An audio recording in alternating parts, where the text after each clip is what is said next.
형법상 내란죄 여부를 탄핵소추 쟁점에서 빼고 정리하자는 국회 측 입장을 두고 여야는 오늘도 공방을 이어갔습니다. 중요 부분을 탄핵소추인단 마음대로 처리를 할 수가 없습니다. 국회의 재의결이 필요하다는 말씀을 드립니다. 헌법 위반 여부를 판단받겠다는 것일 뿐이지 내란 행위가 소추 내용에서 빠진 게 아니다라고 다시 한번 말씀을 드립니다. 8인 체제로 첫 재판관 전원회의를 연 헌법재판소가 입장을 내놨습니다. 헌재는 내란죄 위반을 탄핵소추 사유로 볼지에 대해서는 전적으로 재판부의 판단 사항이라고 했습니다. 소추 사유에서 내란죄를 철회하라고 헌재가 권유했다는 국민의힘 쪽 주장에 대해서도 그런 사실이 없다고 일축했습니다. 헌재는 지난 2017년 박근혜 전 대통령 탄핵 심판 때도 뇌물 강요 등 형법상 범죄 성립 여부를 빼고 위헌 여부만 밝히는 쪽으로 소추 이유를 정리한 바 있습니다. 헌재는 이 같은 전례를 토대로 윤 대통령 탄핵 심판에 속도를 낼 것으로 보입니다. 헌재는 다음 주 화요일 시작하는 윤 대통령 탄핵 심판 변론 기일은 매주 화요일, 목요일 진행하고 평일은 매주 한 번씩 여는 것으로 재판관 8명 전원이 뜻을 모았다고 밝혔습니다. 앞서 5차 변론 기일까지 한 달치를 일괄 지정한 게 피청구인의 방어권을 침해한다는 윤 대통령 측 주장도 반박했습니다. 헌재는 당사자의 변론 계획 수립과 원활한 절차 진행의 필요성을 고려한 것으로 헌재법에 근거한다고 일축했습니다.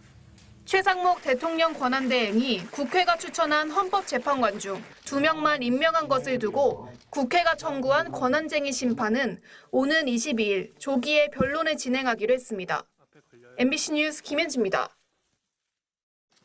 국회는 크게 두 가지 탄핵 사유를 들었습니다. 비상계엄 선포의 위헌과 위법, 그리고 내란 우두머리에 해당하는 국헌 문란 행위입니다. 헌법재판소가 이를 4개의 쟁점으로 다시 정리했습니다.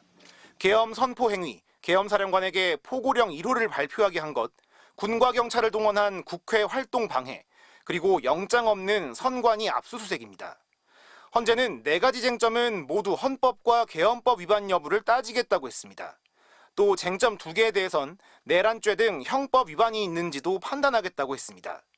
그러자 국회 측 대리인이 헌법재판 취지에 맞게 형법 위반 여부는 제외했으면 좋겠다고 한 겁니다. 계엄과 관련한 일련의 행위가 내란죄, 직권남용죄, 특수공무집행 방해 등 형법상의 범죄에 해당한다는 주장은 철회한다는 그런 취지신가요? 사실상 철회한다는 주장입니다. 윤 대통령 측과 국민의힘은 이런 논의 과정이 내란죄를 철회한 것이며 탄핵 사유 변경에 해당하니 다시 국회 의결을 거쳐야 한다고 주장합니다. 하지만 4가지 쟁점은 그대로 유지가 된다는 점에서 적용 법조를 배제했다는 게 정확한 설명입니다. 내란죄 성립 여부를 다투지 않더라도 헌재가 판단 대상으로 삼는 사실관계 자체는 바뀐 게 없습니다. 그거는 국회의 어떤 소추 의결서 내에 있는 탄핵 소추 사유 자체를 철회하는 게 아닙니다. 또 헌법 위반 사안은 4가지 쟁점 전부에 걸쳐 나타납니다. 탄핵 결정은 하나라도 위헌이 확인되고 그게 중대하면 인용됩니다.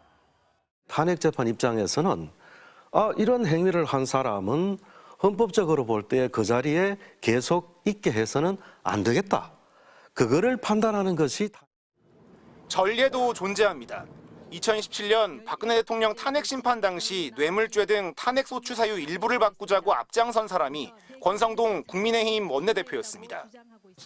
기본적인 사실관계는 그대로 다 원용하면서 거기에 대한 법률적 평가를 뇌물죄가 되느냐, 강요죄가 되느냐 이렇게 형법상의 범죄 성립에 대해서는 논하지 아니하고 따라서 굳이 내란죄가 성립하는지 따지지 않겠다고 해서 탄핵이 무효라거나 국회 의결부터 다시 해야 한다는 주장은 사실과 다릅니다.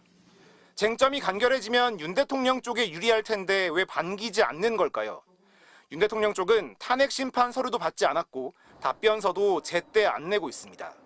심리도 180일을 꽉 채우고 증인도 많이 불러야 한다고 주장합니다. 시간 끌기 전략과 맞닿아 있는 것으로 보입니다. 알고 보니 이준범입니다.